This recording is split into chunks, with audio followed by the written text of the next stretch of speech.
I bid you good morning, wherever you're listening to my voice. I say morning to you and welcome to another edition of the program, The Dailies, right here on Agidigbo 88.7 FM. On behalf of everyone here, on behalf of those in charge of audio, of you listening to us, I say welcome on board on behalf of the board and the directors of Agidigbo 88.7 FM. I'm sure you're surprised listening to this voice. Well, Maestro is also very surprised seeing the face and hearing this voice this morning, just as you are. But all the same, we're here just to give you what we know how to do best right here. And on behalf of Maestro and I say morning to you. The name is ADEDOTUN AMOSUN. And I must say this, that I'll be here standing in for Wuraola Yusuf, as she's a bit indisposed. But of course, I can assure you, you have the best and soul time with me. Once again, I am ADEDOTUN AMOSUN, and I have right here already seated this morning the man with the great voice and an intellect when it comes to analysis. I say morning to you, Maestro. Dotun. Incidentally, my name is Dotun too. So Yes. Dotun Square on the program this morning. Yes, it is. Let's go. Yes, from the front page of the Punch newspaper this morning, Dangote Fuel, marketers fear high price. Petrol ahead of supply, and that's coming from Dangote Refinery, and marketers are scared of what will come out. Is expected. Let me take you through the story a bit. As premium motor spirit, also known as petrol from the Dangote Petrochemical Refinery, hits the local market in 2 to 3 weeks, petroleum marketers have expressed the fear that the product's price may be higher than expected. They spoke against the backdrop of the 650,000 capacity refineries failed attempt to get feedstock locally from the international oil companies. Dangote Refinery has continued to import crude oil from the United States and other countries at a higher cost. That's from the front page of the Punch. You can get the Punch newspaper this morning and you get to read up that story. Also, in the news on the Punch newspaper, Edo LP, that's Labour Party, fumes as obedient movement backs APC candidate. That's in Edo State. Remember, Edo will go to polls. They will have their election, the Guba election, by November, as well as Ondo this year. So they are also saying something as regards that. I'm sure Maestro would also touch on that. Custom intercept containers carrying arms worth 13.9 billion naira. That's another story we'll touch on this morning. That's also on the front page of the Punch newspaper. Still on the front page of the Punch newspaper, power tariff hike. GMD laments as 8 Borno private hospitals shut down. I listened to Ogidiroin yesterday, and it was read right on the news that the University of Benin, now they were expected to pay 280 million naira per month for electricity, and now they have to cut off their light from. So now they are running on diesel, and that and more to be discussed this morning. Also, economy, time for talking over. That's from Tinubu. Well, would talk about that as well this morning. Once again, the program is the Dailies right here on Agidigbo 88.7 FM. Also, on the front page of the Punch newspaper this morning, let's take you through this. 21 states. I just saw this now.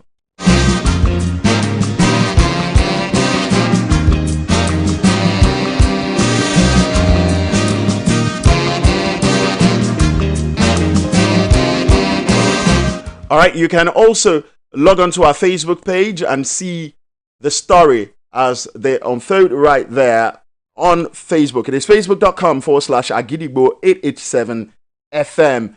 Federal government revokes 870 billion naira road contract. 2,270 projects suffer delay. That's on page 2 of the Punch newspaper this morning. INEC lacks power to conduct local government elections. So says INEC chairman. That's on page 7. That's Mahmoud Yakubu on the Punch newspaper this morning. Also, this sad story, sad news that's been making the rounds since Saturday. Burman death toll eats 32 and 14 survivors discharged. Page 12 of the Punch newspaper this morning. That's quite terrible. Would also touch on it. Recapitalization. Bank directors acquired 39 billion naira shares. It's on page 31 of the Punch newspaper. Also, 27 killed, others injured in Kano, Ogun auto crash. And Lagos, Ogun, top as internet users eat 164 million. All that you can find on the front page of the Punch newspaper this morning. And on the front page of the Nation newspaper, story has is that 1 million applicants seek 1.3 trillion naira customer credit loan. It's on page 2 of the Nation newspaper. Customs impounds 844 rifles, 112,500 ammunition, drugs. That's on page 2. 40-foot evil container brought in from Turkey. That's still talking about the arms and ammunition and also drugs intercepted, but got to the shores of Nigeria before it was actually stopped from being taken in. How 25 people died, 127 got injured in Kano road crashes, 25 victims still unconscious, 120 goats killed. Residents blame enforcement officers. That's on the front page of the Daily Trust. And the Federal Ministry of Works public service announcement says this about all the roads that's been allocated and the roads that have been contracted to some contractors. We'll touch on that if we could this morning. Borno bombing, death toll now 32. That's on the front page of the Nigerian Tribune. It's got a couple of riders. The first says, terrorists marching must be stopped. ACF, intensify effort in combating terrorism. Southern senators tell federal government, we shall seek justice for the victims bereaved. That's from northern senators. And of course, INEC proposes 142 recommendations to improve electoral process. Says it has no power to conduct local government elections. No explosion in Zanguru power plant. So says federal government. And that's also on the front page of the Nigerian Tribune. And moving on to the front page of the Vanguard newspaper before I come to Maestro to make some sense of this story making the rounds this morning. Federal government sacks 3 contractors handling Obajana Bini Road. That's on page 9 of the Vanguard newspaper. 2024 urge how federal government 8 states splashes 100.6 billion naira on programs. That's on page 26. Wike to Kingibe will unseat you in 2027. Page 8 of the Vanguard newspaper. Maestro, I say morning to you once again. And good morning. yes, now let's touch on this news making the rounds. Let's start with this bombing in Borno that took place on Saturday. The vice president was there yesterday, and story has it that it was a suicide bombing. A suicide bomber went into that place. You and I know that that region, more importantly, Borno State, and Borno, Maiduguri. According to the story, where this took place is next the bordering town to Cameroon. How would we say these things come into our society and is affecting us, is eating us so deep, so deeply that we don't even know what. It seems like the government doesn't even know what to do about it any longer. Well, that's a way of looking at it, and it wouldn't be an unfair way to look at it because it's been going on for a very long time. My fear at this point is that we're hearing about suicide bombing once again, and that's pretty dangerous because that's how they started, detonating in mosques, markets, and other crowded places, and that, unfortunately, tragically highly effective. And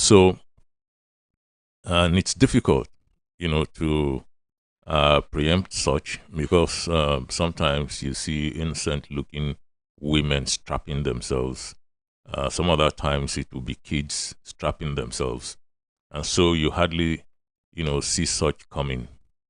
I think it was a very bad phase in this terrorism streak, and then we stopped hearing that somewhere along the line. Now we hear this again. I hope that it's not something that would go on.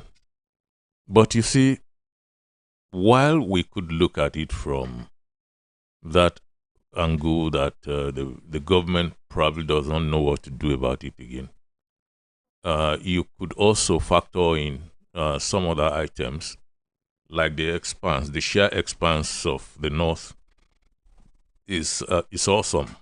That's a very large place. According to you now, that's happening between Nigeria and Cameroon border. Yes.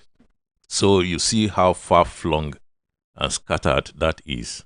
So you compare this with the boots you have on ground to take care of business, and you don't have it.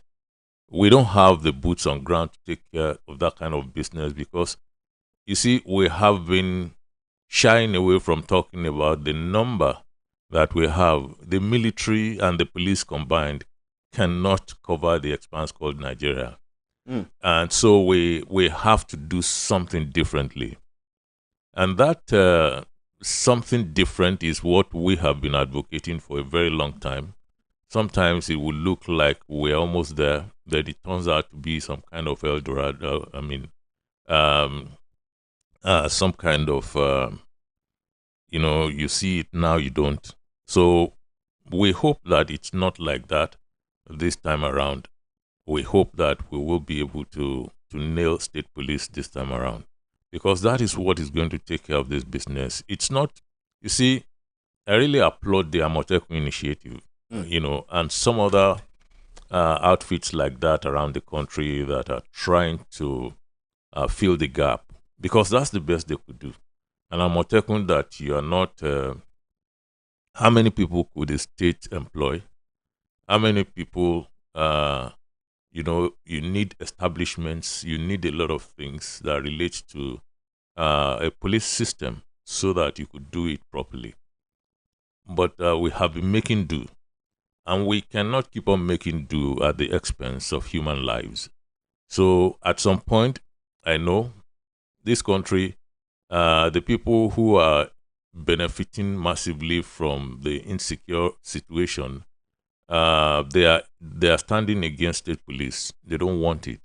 But that's what we are going to do eventually. I'm just unhappy that it might have taken too many lives before we get to that point. Meanwhile, before we leave that part. Reading the story, I noticed that it was well orchestrated. Now, but do you see the state policing stopping this from happening? Because that Saturday, there was a burial ceremony in that community. Yes. There was a wedding ceremony in that same community. Yes. And there were other events going on there. So you know that it was well planned and carrying it out. Imagine 32 even on a people. On a day when you didn't have anything going on, they struck with a great deal of success. You see, I was telling Wura yesterday that this is their modus operandi. They watch out. They have intel. They are quite sophisticated. And you make a mistake by thinking it's just a ragtag setting. No, they are highly sophisticated. They know precisely what they're doing. They have intel. And they will strike at your weakest points and your weakest moments. And what other weakest moment do you have other than burial ceremonies and wedding ceremonies? So that's what they do. And then they will strike and already stand, positioned in places where people might likely want to run and escape. So when the bomb goes off, people would be running in such directions, but they are already there to start spraying. And then they take more lives. So we've seen this many, many times. But you see, it is not so much. When you have state police, of course, you have enough numbers per state. That's the first thing you have to think about. But people keep saying that, would it be the numbers or even, okay, for example, those we have on ground, do they even have the wheel and the dial to work? Do they even have the equipment? Like you said, they are well sophisticated. The little number that the federal government has got right now, are they even well equipped? Where you should have about 10,000 people, if you put 500 there, you're not talking about equipment anymore. You've thrown them to the dogs. That's what you're doing. You're throwing them to the dogs. Where you need about 10,000 and you have 500. So I don't want to even talk about the existing numbers other than to show that it's, totally inadequate. But if the people who are coming to strike you, how many are they? If they're about 500 and they know that they're coming to meet 5,000 state policemen, they won't come. That's a strong deterrence. They will not come. That's the point. Because you see, most of the things that we do when we talk about policing is a system which informs you that you might have just about, look, how many troops did we have against millions of Nigerians when the military would take over? And you would think they are everywhere. It's psychological. They are not everywhere. They have a fixed number. But then strategies and essential numbers will take that message to you. But if the message is not coming to you, then you are daring. You become daring. And the moment you score one, score two, of course, you hit an avalanche. Everybody will come and take. And that's what we've been having for a very long time. So, sincerely, I hope this administration at this point will be able to at least pursue these people. Anytime it happens, give them a hot pursuit and, get them. But more importantly, we have to look at the bigger picture, which is that we have the whole of Nigeria to secure. And you cannot secure the whole of Nigeria with about 400,000 policemen. 400,000 policemen, half belonging to the elite, helping them to the markets and everywhere they go, and parties and everywhere. And the other half spread to secure you and I. And, it's Nigeria is underpoliced, severely underpoliced. Let me show you. Before you go ahead, sorry, Maestro, we'll have to take a break now. And when we return, you'll go ahead with what you're about saying. Let's take that break. We'll be back in a bit. Keep it locked. Akidibo 88.7 FM. My baby is 6 months old. Oh my! 6 months old? Wow! Now your baby needs more than breast milk. It's time to introduce mashed meals. In addition to breast milk, begin to give your baby mashed meals that contain at least one item from each of these 5 food groups: eggs, fish or meat, fruits and vegetables, oils, beans, groundnuts, soya or millet, rice, potato, maize or yam from 6 months. In addition to breast milk, your baby needs this combination of food types to grow healthy. This message is from the Anrin Project or your State Ministry of Health.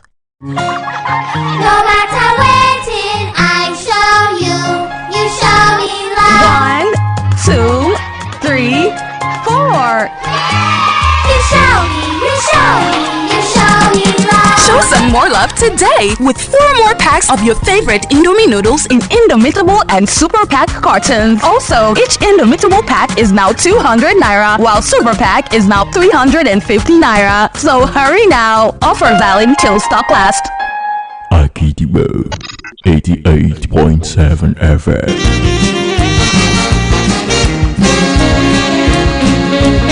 You're welcome back. The program is Dailies right here on Agidigbo 88.7 FM. And I still have Maestro right here. You were almost getting done with a statement. Yes. So I wanted to go back to Nigeria, everybody knows is seriously under-policed. And you can check, all by yourself, you can check the ratio that should be. And you will see that we fall far short of that ratio. But even not following any ratio thing, look at the long distances you travel sometimes before you meet a police post in this country. So a lot of things could have happened, from point A to point B, not citing one police post in about, maybe some 50, 100 kilometers radius. But Maestro, should we have police posts on our roads? I'm not talking about the roads. I'm talking about police posts. That's you're having barricades. Barricades. You are talking about barricades. Okay. I'm talking about police posts okay. where you should have police posts. Police officers to create confidence in people, and to serve as a warning to people who are, of that kind of negative mind, that someone will stand up to you if you start something. And so we really need to look at this. And I don't believe that suddenly going to get 1,000 policemen into the police force is what is going to solve our problem.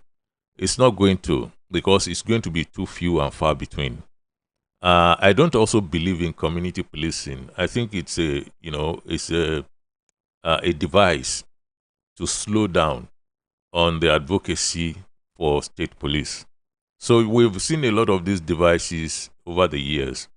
And it's really unfortunate that, when you see the solution, some people are dead set against that solution because it will take away some of their own benefits.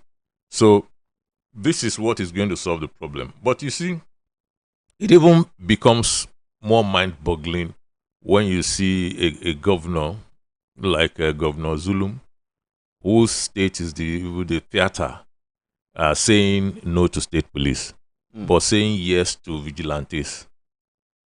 So how does that make sense?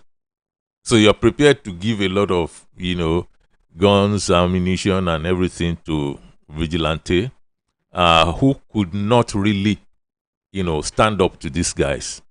Because, you see, these guys, they strike, anywhere they choose in the entire expanse of this country. So, and you're not going to be able to put people everywhere. They look at where you're most vulnerable, they will strike, and then run to their camp somewhere or the other. And this is what we have been doing for a very long time. It does not take long enough for them to put fear in the hearts of the people of this country. Just 1 or 2 things will make everybody out. They have local governments in the north as we speak, where they are collecting taxes. And legislators are fully aware of this and they say it. So, I don't know when we are going to do the right thing. How about making those vigilantes, turning them into the state police and training them in line with policing in Nigeria? Well, you can't. You can only do state police. That's how it will make sense, because yes, some of them could end up becoming members of the state police.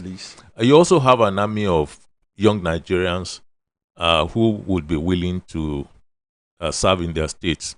My idea of state police is to even recruit from the ward and local government levels, where you will be fully in tune with your ward, with your local government, and you'll find it very difficult to become corrupt in such places.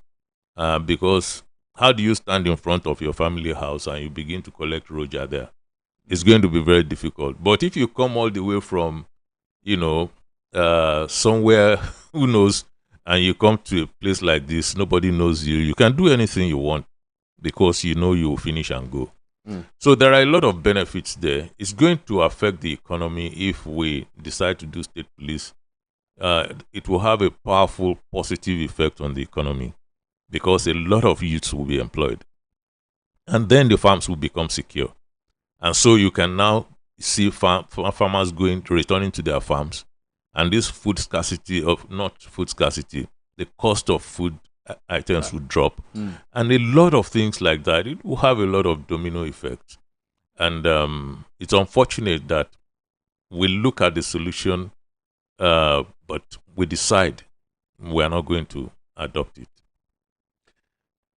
Now, let's look at something quite close to that which we've been discussing. Customs sees 844 rifles, 112,500 ammunition in Rivers Port. And that I saw that story this morning, and reading through it, I realized that this NSA had been watching since the ship left Turkey to Nigeria. And, well, interestingly, it was not intercepted until it got into Nigeria. And it was intercepted, it was stopped from entering into Nigeria. But the question now is, they said 3 people have been arrested. Would you say those arrested are actually the perpetrators, those that want to bring this stuff into Nigeria? Well, let me just answer your question in a way. I don't know of any instance when we impound arms and ammunitions like that, and we eventually see someone going to jail. We see the face of the person in the media that, okay, this is the person behind it, and we're having a court process, and then the court sends the person to jail. I haven't seen one, but I have seen many, many occasions where such hefty caches are impounded. I've seen it many, many times in my career as a journalist, but I can't recall one. Maestro, one minute. Let's just take the time check. It's 7 a.m. on Agidigbo 88.7 FM. All right, please go ahead. So I don't know if this one is going to be different. I don't know, but I have a hunch it's not going to be different. But the other thing I want to add to this is I think government did well in this instance. I think the intel, stood up. And so the vessel was monitored all the way from Turkey down to Nigeria, which is a good thing. You see, Nigeria has to do something concrete, when we talk about Turkey and Philippines. These are 2 places, especially Turkey, where you have these firearms coming into Nigeria, and a lot of devices are coming from Turkey to Nigeria, and it's helping criminals in the country do whatever they want to do. So I don't know when the Nigerian government or which administration is going to stand up, at some point, because look, Turkey is an advanced economy, and there's no way in this world that the system in Turkey does not recognize these things getting out of Turkey. And Turkey produces a lot of arms, highly sophisticated arms. And so if you knew these things were leaving Turkey illegally and you allowed them, why are we accepting that kind of situation? And it's not just Turkey. You have even North Korea. Things, but that's a pariah. The Hamid Kingdom is a pariah country, and so it might possibly require another kind of treatment. But what about Turkey, where we get all these illegal firearms flowing into Nigeria? I think there has to be a state policy against that. State policy against things coming in from Turkey. Yes. Don't you think that will be country moving against country? There's nothing wrong with country moving against country if it's in the interest of your country. This is what they call diplomacy now. And so at some point, on some table, there has to be a discussion to that effect, because this is not the first time things are coming from Turkey into Nigeria. Many times. And those are the ones we see in the papers. What about the ones we don't see? And for every one, that gets caught, how many actually escapes? And I assure you many more escape than get caught. Now, let's go to what you've always been talking about on this program. You've always mentioned restructuring. You've always talked about restructuring. More importantly, local government as well. We've been talking for years now as regards local government autonomy. Now, a lot of people had condemned the way with which local government chairmen are elected, and also councillors, and some had said that their principal, most of the time, who happens to be the governor of a state, will be the one bringing them on board and saying, putting them on every other. Say sham everywhere. You say sham everywhere, But right now, the INEC chairman, Mahmood Yakubu, says it is not possible, it is not constitutional for INEC to see to local government election. And they had a retreat with the new and the old recs yesterday. That was where he mentioned that. And according to the Nigerian Tribune, it says INEC proposes 142 recommendation to improve electoral process. Says it has no power to conduct local government elections. That's obvious. The Constitution does not empower INEC to conduct local government elections. What's the way forward? Well, or would you say elections are not the only way with which we get... I wouldn't even want INEC to get involved in local government elections. That's not my view. Okay. A lot of people have expressed that. I think, it's even the view of some people in this administration that INEC could do better. I don't think so. INEC is not performing in flying colors already with the ones it's doing. So if it adds 774 centers to whatever it is doing, what tells us that INEC will be successful? So, and this is how we move in this country. And the politicians, they understand us very well. They know our weaknesses. That when we're in dire straits, we just want anything to happen. And then we exhaust ourselves, making that thing happen. When eventually it happens, it becomes another problem, and then we start another round of yakking. So I don't believe, because INEC as it is a failure. That's the truth. Unless you don't want to agree with that, but we can always go to the courts and see how many times after each election, how many times people flow to the courts to go and ask the court to re-elect them.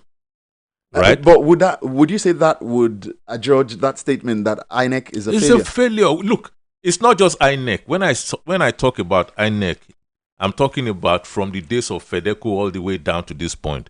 Our electoral system essentially is what I'm talking about. That is a failure. So INEC is just some kind of graduation, a change in names, So this is what we are now. Before it was something electoral, then we had NEC, National Electoral Commission, then we had FEDECO, we had before we now go to INEC. So I'm not essentially saying INEC. I'm talking about our electoral system. Process all along. It's been a failure. And, we can have that debate all day long, and you show me where the success is. With the Abiola election that is said to be the Abiola election, and the fairest. Look, at some point, you could begin to say a lot of things about the Abiola election. Do you know how much dollars were flying in just convention? Let's not even go and justify anything like that. Okay.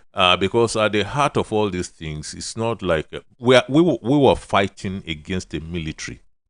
That's the essence of the June 12th thing. A military that was soaked in impunity, violence, and so on. So it's different. I don't want us to even go there.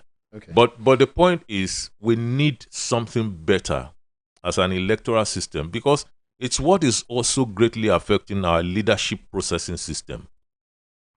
And look, if you don't have a good leadership processing system, how are you going to, to prop good leaders up?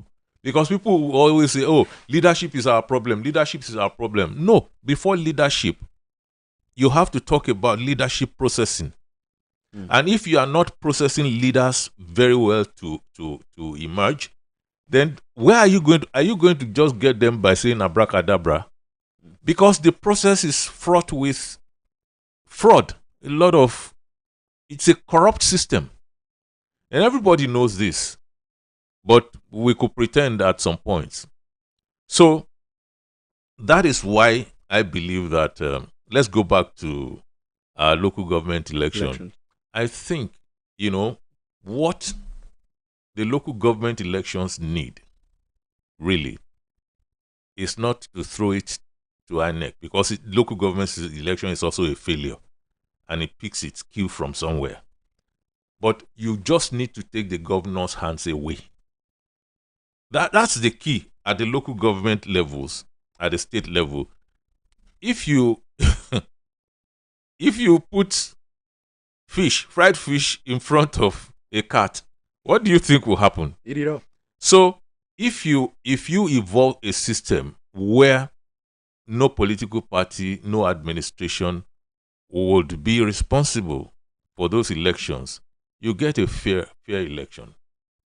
But right now, it's under the CX are under the control of governors. So do you think the politician who is prone to rigging elections is now going to look at his own election on his palm and give it to his opponent in this country? It's not likely to happen anytime soon. But how would the CX fund its electoral process, its duties, without having the governors? How is INEC funding? How is INEC funding right now? Federal government. The fund is not part of the problem. You see, if you are mandated by law, to fund, so you just pay into the account now. It's none of your business what the fund comes to. You just pay it. So you're paying from, and the fund could come from anywhere. We could make a law that says it could come from the, first charge. It could come from the federation account straight to the.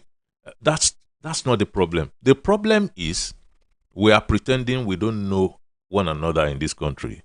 We are pretending that we have that high moral probity such that a governor will simply say, okay, out of 20 local governments, I won only 5. My opponents won 15. Right? It's a joke. So the entire thing is a joke, but it's a very costly joke. And in any case, we have to do more than that. We still have to, head for this local government autonomy. It has to happen. That is when we fairly begin to feel like we are growing in this country. Right now, those local governments are under jackboots. They just exchange the jackboots of the military for the jackboots of the civilian administrators. So right now, you just say that you would rather have the process remain with SIEC, but the perhaps logistics changed and the governors not having powers. Yes, we can have it. It's just like the state police that we're advocating. I've always underlined, not governor's police. We're talking state police. It's different from governor's police. Because if you are not careful, if you go and just run ahead like this, you'll have governor's police all over the place. And, well, perhaps we need to get your ideology about what governor's police are or who they might be. If you make laws that will make governors have control over the police in their states, it's going to be a woeful failure. But you need to look at models around the world. And you look at the American model. The governors in their states don't have control over the state police, units in America.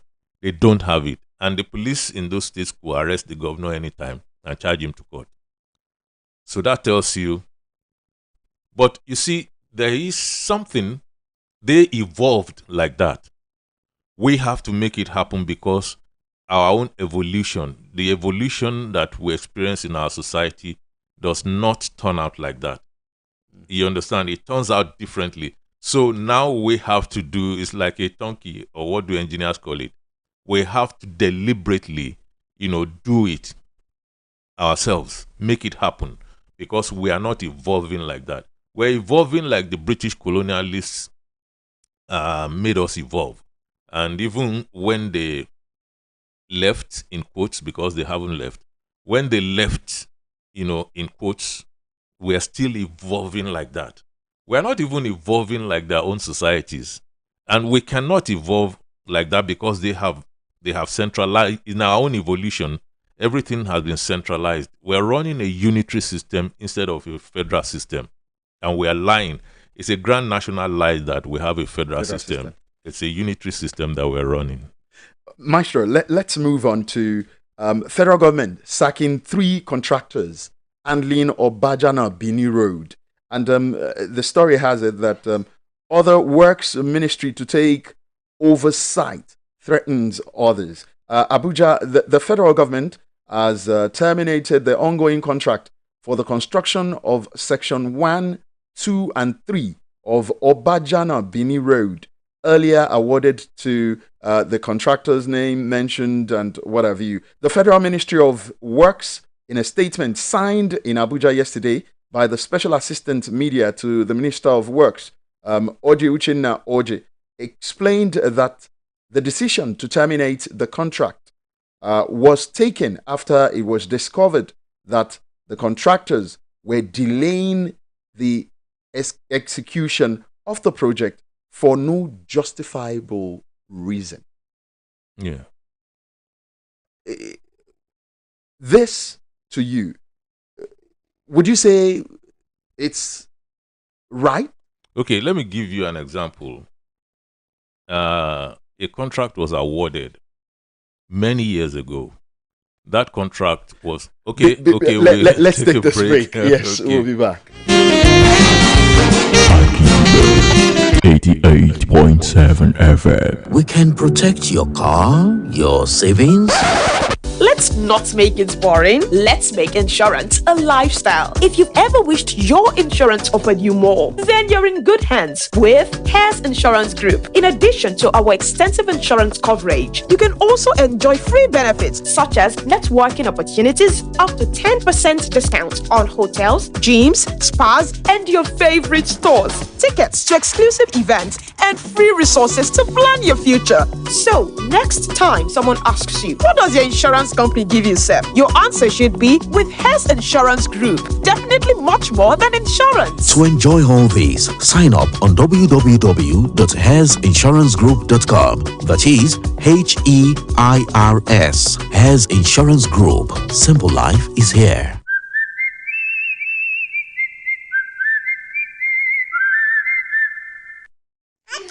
ọmọ mi ti pọ̀ṣù mẹ́fà ẹ bá mi dúpẹ́ oṣù mẹ́fà ẹ bá mi dúpẹ́.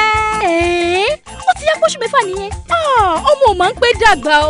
Báyìí o, ọmọ rẹ ti wá nílò ju omi ọyàn nìkan lọ o. Àkókò ti tó láti máa fún un ní oúnjẹ fífọ́. Ní àfikún sí ọyàn, rí i dájú pé àwọn oúnjẹ ọmọ rẹ ní ó kéré tán ọ̀kan lára àwọn oúnjẹ àfọ́pọ̀ márùn-ún wọ̀nyí: ẹyin, ẹja tàbí ẹran, èso àti ewébẹ̀, epo tàbí òróró, ẹ̀wà, ẹ̀pà tàbí sóyà, ìrẹsì, ọ̀dùnkún, àgbàdo tàbí iṣu. Ọmọ rẹ bẹ̀rẹ̀ láti oṣù mẹ́fà nílò omi ọyàn àtàwọn oúnjẹ wọ̀nyí fún ìdàgbàsókè àti ìlera. Máa fún wọn lọ́yàn títí yóò fi pé ọmọ ọdún 2 àti jù bẹ́ẹ̀ lọ. Ìkéde yìí wá láti àkànṣe ARIN, iléeṣẹ́ tó ń mójútó ètò ìlera ìpínlẹ̀ Ọ̀yọ́. Akidibo 88.7 FM. You're welcome back, Maestro. Yes, you were almost you were saying something before we took that break, so I'll have you go back to it as we're talking about the Obajana Bini Road. Yeah, I was giving you an instance, a contract that was awarded many years ago. Yeah, 2012 precisely. No, not this one. Okay. This one that I'm talking about ran into billions of naira, and long before the life of this administration started. And you heard it from the Honorable Minister of Power that this company was supposed to supply lots of meters to Nigeria, and simply took the money and went into sunshade. And since then, many years, the money only got returned recently. So sometimes you need to be firm with contractors. You have to drive at your own pace, not at their pace. Because look, Nigerians are very impatient. We don't even trust our politicians. You understand? We don't trust them already with all these contracts that they are awarding all over the place. We have our reservations and everything. And so the politician too also wants to impress on Nigerians that they are working. So if you now, took billions and then you start fooling around on site, I think this works minister has shown that he's not going to take that from anybody. So I can't tell you that it's right or wrong in this particular instance. The Honorable Minister for Power did right in going after that contractor and collecting the money. This one will have to hear the full story, because I refrain, from judging before I have the entire story. All right, but let me mention that the Federal Ministry of Works, according to the story, has terminated contract numbering 6,136, 6,137, and 6,138 with the contractors mentioned. The project, he said, and I quote, "The project affected by this termination are the dualization of Obajana Bini Road, Section 2. Let's even say you mentioned, let's say you mentioned 2012. 2012, yes. It's right here. It's right here. So that's 12 years later. Let me just mention it. Let me read it out. The project, which were awarded on December 3rd, 2012, were advently abandoned by the contractors, and no genuine commitment or good faith was shown towards executing the project after accepting the consideration offer by the federal government, thereby exposing the road users to untold hardship due to the deplorable condition of the project. So it sounds even worse. 2012, 12 years down the line. But even at that, I will still want to hear the other side. Because you see, Nigerian government too is an interesting character. Exactly what I was. And you never can tell, what those guys have to say. I was going to say that. Are you sure this might not be political? Well, it might be.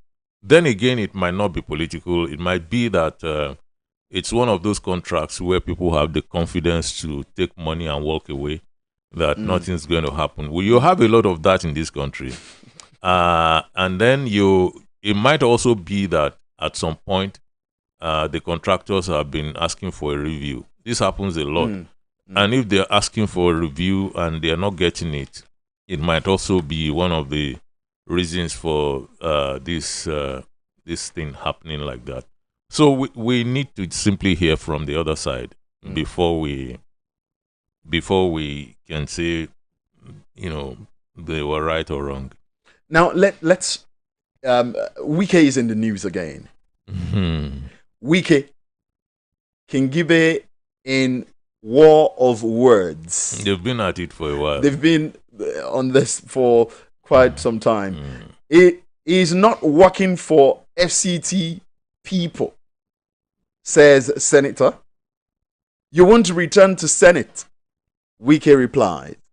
Where would this go to? Before now, it was Wike Fubara. Well, it's not even related. Wike Fubara is another matter. Yes, but this one is about a minister that believes the FCT minister should play a role that she has in her mind is the right role, and the minister believes it's the wrong role to play. And I think if you look at the initial statements that they both made, I think Wike, was right in that there was nothing to even tell you. I've not sat down, I've not done anything, and you're asking me to brief you about this and that. And let me sit down first. Let me see what's going on. So I think they started on a wrong footing. And I believe that this is coming from, what we don't see on the table at all. What we don't see on the table at all is you've been having ministers, you've been having senators representing places for a long time. We've not seen this kind of fight, between senators and FCT ministers. So it simply tells me that it goes beyond, what's on the table. So maybe we'll begin to check some other things beneath the table. Maybe that would show us precisely what's going on. I think there's a strong political flavor to the conflict. There's also ego. There's ego. There's political flavor. Politicians, they come with a lot of ego already. If you don't have, you might not become a successful politician if you don't have enough ego in you. So, and their egos are clashing, here and there at some points. So, we will see how it goes. It's bad. I mean, it's worse now that they are talking about you won't return to the Senate and so on and so forth. I don't sit you won't return to the Senate and whatever. So we have that kind of thing going on now. It's really worse. But look, it doesn't affect the price of fish. So it really does not bother me if they are having their little drama on the side. So long as they are not disturbing the peace of the country. That's why I said it doesn't relate like Rivers will relate, because that's disturbing us. That one is disturbing everybody. So and it has the potential for conflagration. So we might be more interested in that than this other one. Now let's look at what could affect fish in the market in the long run, and that's talking from the front page of the Punch newspaper. Dangote feel marketers fear high-priced petrol ahead of supply. According to the story, 2 to 3 weeks. Marketers, they are a very interesting lot, and these marketers, they love this kind of headlines. They are always talking about, pump price increments. I don't see their headlines talking about when it's going to come down. And they have been doing a lot of things to us in this country for a very long time, terrible things. And so I think it's about time they just let us breathe a little. Let the thing happen first. Let Dangote fuel come up, and then we will deal with it. But they are always implying, even when we were saying there's no way in the world that, the Port Harcourt refinery would be on, Dangote refinery will be on, and so on. They were saying the price will still go up. They say it won't affect it. They were the ones behind that kind of media. The marketers. Now it's the international oil companies that Dangote is saying, look, they're sabotaging me. And so we what I've been saying is that the government, this administration, must be the spine of this Dangote refinery effort. It mustn't fall. And the other thing is that I know that it's important for an administration like this to ensure that one way or the other, the pump price, comes down. Even if it is by 10 or 20 naira, it must come down. So it has its job cut out for it. But it has a big fight, against these marketers, because they have an exclusive focus on their own profit. They don't really care whether the economy improves or not. It's none of their business. And over the years, they have shown that kind of disposition, that this is about profit and nothing else. So now, for a very long time now, we've heard, right now, according to this same story, what is on it is saying that in 2 weeks or 3 weeks from now, Dangote Refinery will kickstart, would have fuel from Dangote Refinery. But we've had and heard that countless times, that Dangote Refinery will kickstart by February. And what would you say, in your own perspective, had been the challenge all along? Because at some point, Dangote came out and said the cabals are also affecting his refinery, they're affecting the production and what have you. And you're saying now that we should at least allow it start. But it's taking quite a very long time. I'm not bothered that Dangote Refinery is taking forever to start, because it's a private effort. So I'm not about to cross my boundary and begin to look into why Dangote Refinery effort is a serious business. Dangote knows that for as long as it's not coming on, he's losing money. And he does not want to lose money. That's a private enterprise. It's not... How about Port Harcourt Refinery? That's where I have a problem. And I've said it. Now they are telling us that before this year runs out or something like that. And I'm not interested in that. And I think it's a shame that they have given us different dates. And failed. And they are not even coming out with their full chest this time around to say we are sorry. This is what happened. This is why it did not happen like we said it will happen. They are just dumping it somewhere in the newspapers and walking away. And I think that's disrespectful and unfair, to a lot of people who are looking forward, to an ease, in their lives. And then we make it as casual as that. That, okay, for the third time, what we said is not happening again. So don't worry, somewhere down the line, I think it should be a ceremony. It should have been a ceremony. It should have been a ceremony of apology. Coming out, someone of note in this administration coming out to say, we are sorry. Port Harcourt Refinery will not be able to come on as we said it will come on. And these are the reasons for it happening like that. We are sure of this, so. That's how you deal with human beings.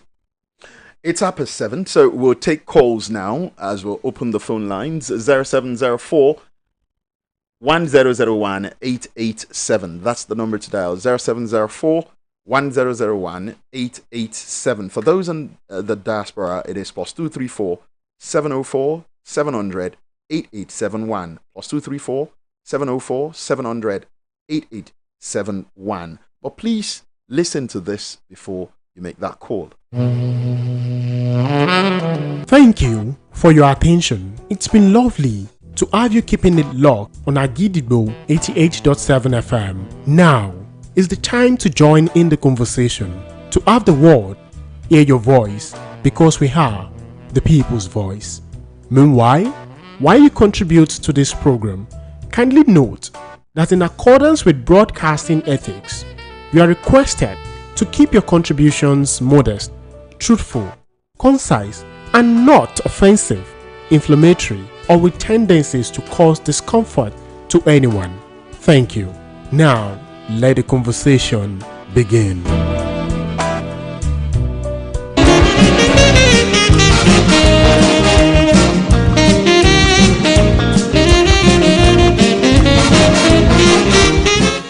The program is the Dailies. We're live right here at the Kunle Hamzat Studios, Agidigbo 88.7 FM. And there are a number of messages on Facebook. But first, let's take this. Hello, good morning. Yeah, good morning, sir. Good morning, sir. What's your name and where are you calling from, sir? Yeah, I was looking for Ibadan. Yeah. Good morning, the analyst, too. Good morning. Please, the government should take to governance and stop this issue of cartel or cabal. Cabal. What is cabal? The government that is established, constitutional government. What are the intelligence agencies? Are they not having the report? Are they not having disciplinary periodic reports to push them? And the problem we have is the intelligence committee or whatever likely for one policy maker of likely and impending doom, they will set it aside. That is it. Look at what progress is this country making for 64 years of independence. Turkey is breathing in guns, and so many other source countries that we know. Some of us have worked at the port. This report will be there monitored. At the end of it, is the story. Just as the analyst said, how many have been convicted? How many severally have been convicted? I just wish this country will not fall, and it will not fall in Jesus' name. Amen. Please. Thank you very much. Take to responsibility. Thank you very much. It pays a lot. Thank you, sir. Yes, sir. Alabi Abidoye on Facebook says, Oga Maestro, I'm very happy having you in Agidigbo station 88.7 FM. I have been thinking long ago that it would be good and complete if you could be here. I therefore thank God Almighty for Agidigbo station for having you. I'm pleased your contribution to this our country whenever you are called. I love it. Thank you and good morning. Abidoye Alabi, that's on Facebook. And also on Facebook, we have other comments right here. Here is another one from Raji Afiz Abidemi, who says, good morning, Soul and Maestro. On the issue of custom seizing weapons, kudos to custom officers, but they need to do more. We don't know how many weapons have entered into this country without the knowledge of the custom officers. Custom officers should work more, more than and generate revenue. God bless Nigeria. Okay, more than what they do, and they should generate revenue. Adakon Taiwo or Lighton says, good morning, Maestro. I want to seize this opportunity to appeal to Lagelu. Oh mine. Okay, you can't do that. We can't do that here. So we'll just you can have that on another program like Awarawa. That could be done, but not on the dailies this morning. Adexi says on the fuel problem. It's a pity that we don't have leaders who are sincere up till now. We are talking about Dangote or marketers. What about our refineries that our government are unable to keep working? But we can celebrate private refinery for selfish reasons. The government is the cause of the continued fuel increase. Let's take other calls. 0704 1001 887. 0704 1001 887. Hello, good morning. Hello. Good morning, sir. No, good morning, my brothers. I'm Alaji Tunde Awolawola. Nice meeting you today. Same here. Mr. Maestro, he has dissected a lot of issues. Right from the Dangote issue, it seems some people are bent on truncating, making Nigerians to have ease. What is happening? This is an investment we are involved. At least Nigeria have 20%. And apart from the 20%, you will recall that Dangote was given free access to foreign exchange. The other groups that were licensed, about 23, we have not had of any producing. Even that of Edo have not produced, been producing. So if Dangote now is blocked, then the government has failed. Because I have not seen the government being serious about Port Harcourt or Kaduna or any other. It's only Dangote they are concentrating attention on. And Dangote is crying out that they are sabotaging his efforts. And those who are sabotaging his efforts are part and parcel of the government. Because these are cabals.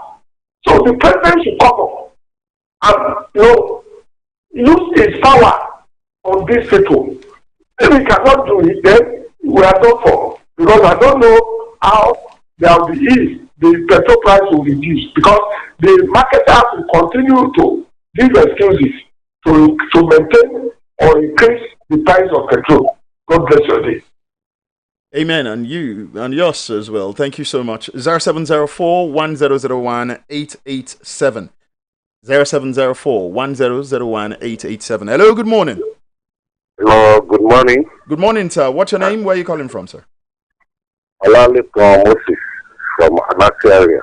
Okay, please go ahead. You see, for me, our government, they should pity this country because they know the way they are, the condition they make this country. Oh, mine. We lost that. You'd have to call us back. Hello, good morning. Hello, good morning. Good morning. Good morning, sir. Thanks for the job well done. This is Olabi from Akete. I have a question. This question may not be logical. It is pertinent. Mr. Maestro, can we operate as a country without oil? Because I could discover that we have so many countries. Let's say, for example, the Francophone countries. They don't have oil. And they don't base their economy on oil. And they are surviving. What is wrong with Nigeria? Thank you very much. All right, that question, you said Francophone countries are surviving without fuel. And you said surviving. Nobody wants to survive. People want to thrive and have a good life. And many of those Francophone old colonies, they are not having it as good as they would want it. We can't do anything without oil simply because we have oil already. So it would, according to you, be logical to conclude that we could function without fuel. But when we did not have crude oil, the entire Western region was run on something else.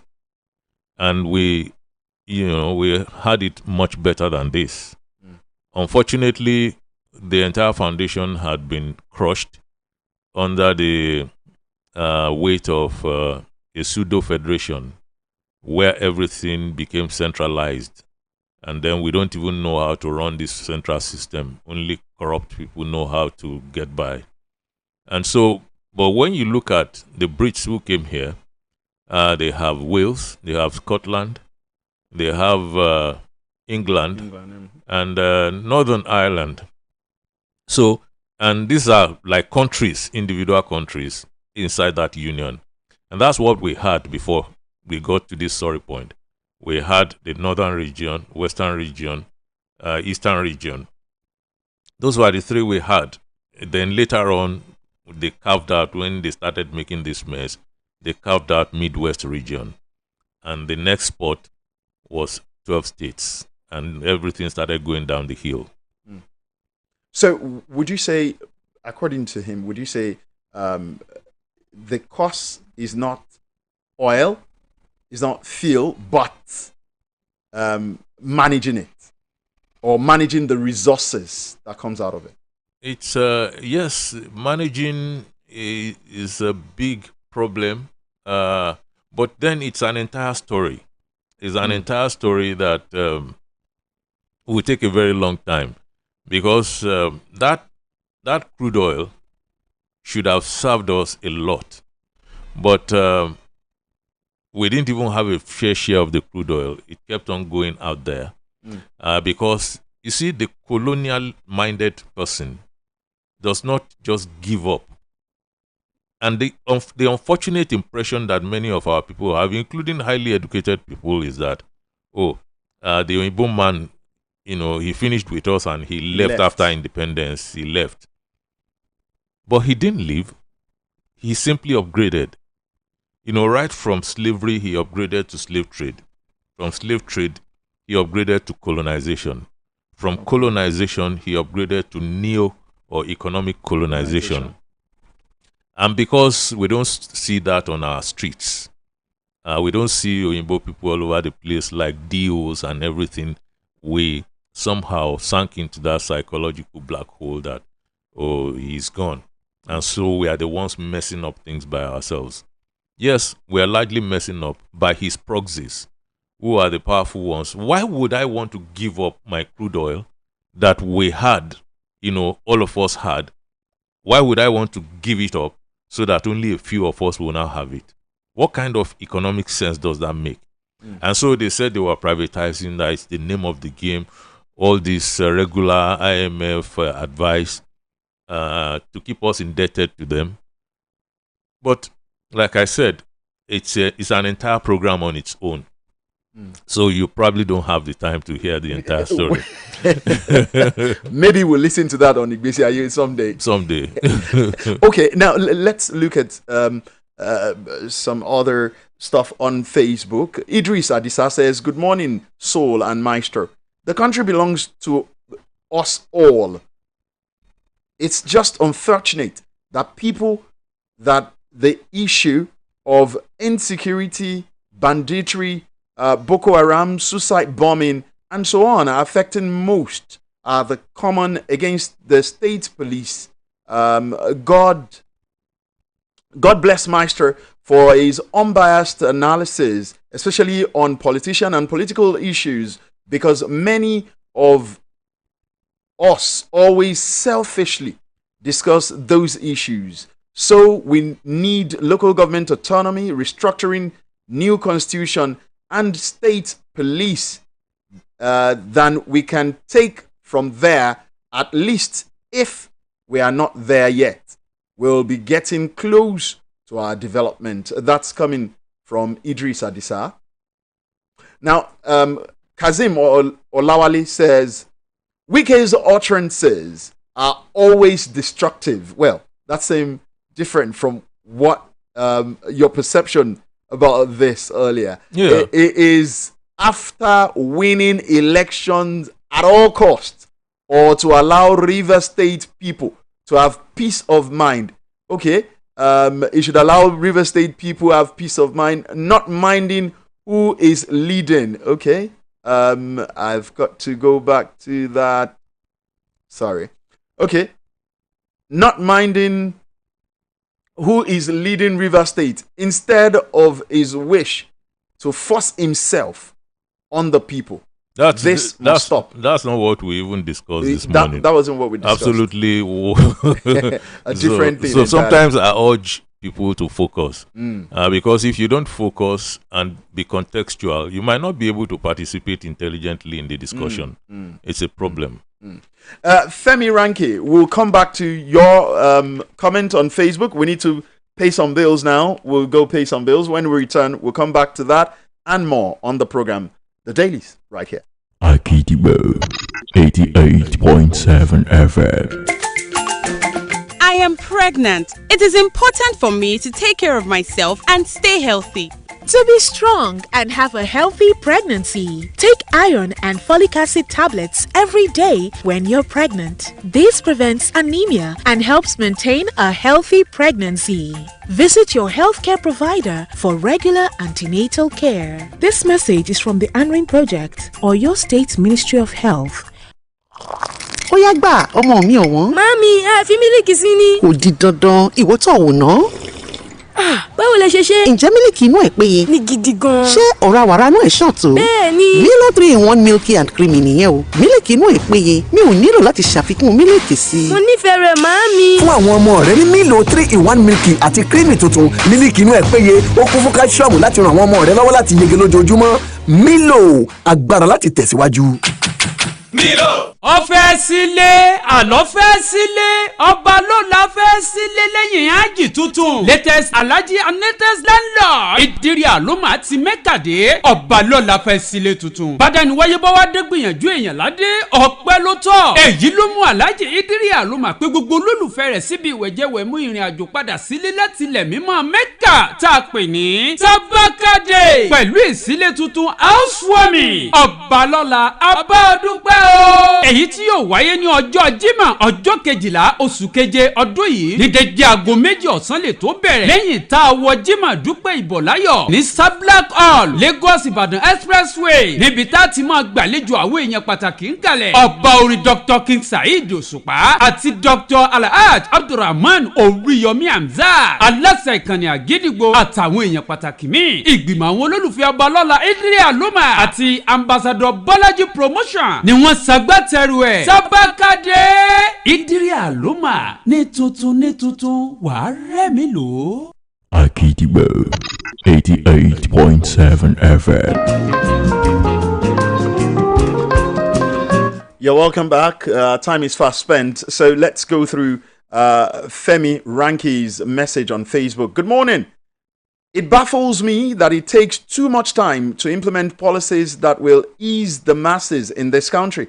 Our senators, okay, another comment is coming in, so I've got to, okay. Our senators from past and present are all the same. Not one politician in Nigeria is accountable. Well, that's the problem of perception. You see, it's not so much these individuals. It's so much the system. So you need to address your mind to the system. Look, every 4 years, we say, oh, this administration is the worst we've ever seen. Every 4 years. And so we say, let another person come. It's not about persons now.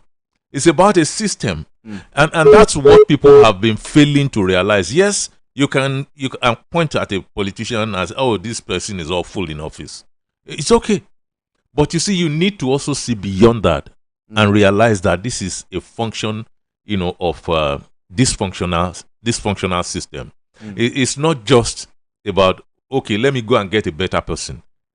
If you get a better person, you put them in this system, they become the worst person because they are getting worst by gradients.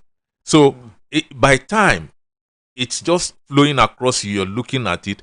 So if the system is decaying, you can't get better persons to come and run it. Because the system would affect even the better person. That's precisely what we are facing, even if you have a good person. In any case, that system, it's like you start from. I tell people, if you want to go into high offices, you have to come with your certificate of corruption. And you get your certificate of corruption by dint of hard work. So your colleagues recognize that you're one of them. Or you have a political dynasty that you're coming from and they know, okay, this is already Baba. So you have to display. If you don't display it, you don't go high up.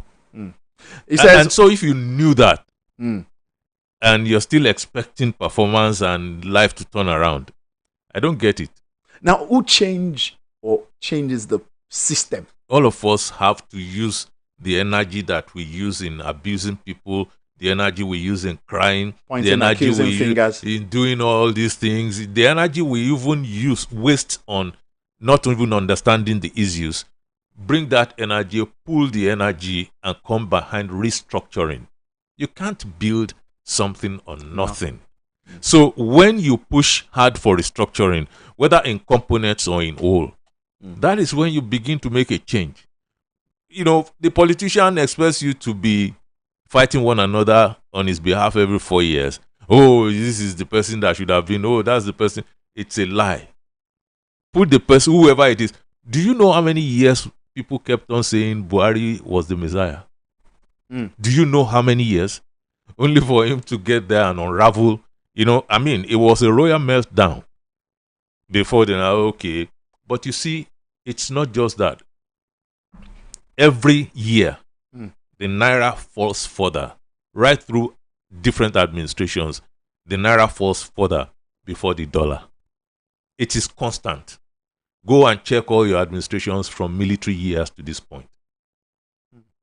Every year, right through administrations, every moment, the pump price increases.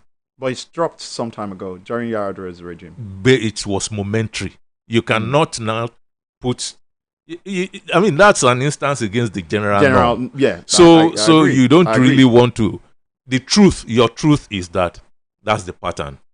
That's a trend. Now come and tell me how you want to swim against that tide because you put somebody in the governor's office or you put somebody in the president's office.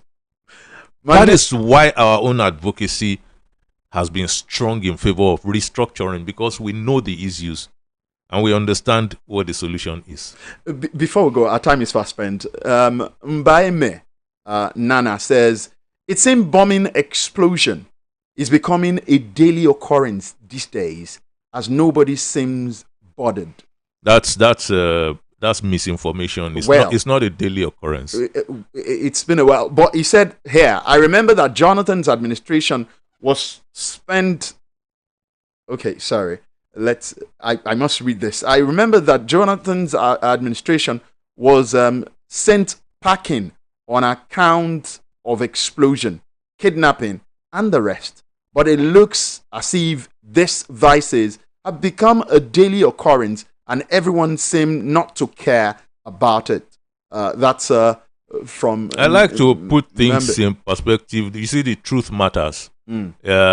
And if you are not coming with the truth, if you're saying bombing is a daily occurrence, I don't want to attend to that because it's falsehood. Okay, this last one, I don't think I would want to take this because it's talking about saying something else. Let's go to Kazim. So P10 P say bless. I'm sorry, I cannot take that. Kazim Olawale says, Mr. Soul, please, the few problem is the handiwork of our leaders who are regulating based on what profits them. The leaders are the instrument who's to kickstart restructuring, but some also said Tinubu is better. I don't know who's better. I don't know how you're looking at it. I'm telling you that the system keeps getting worse right through different administrations. So, I mean, if you are saying Tinubu is better, it's probably because that's the direction of your own politics. And somebody else is going to say, oh, Obasanjo far better. Buhari was even great. So people are going to see these things from partisanship, directions. But the point is, what we are emphasizing is the system itself is getting worse, right through different administrations. That's one thing that you cannot fault. And if it is the system that is this bad, then it's the system that we need to change, not the persons who are already the ones who even know how to manipulate this terrible system. On that note, we've got to draw curtains on the program this morning. I must say thanks to Maestro for making it down today, and I'm quite hopeful that you have Wuraola Yusuf seated here tomorrow at the usual time. Don't with me, sir. The name is ADEDOTUN AMOSUN. Until some other time, I say have a wonderful rest of the day. Bye for now.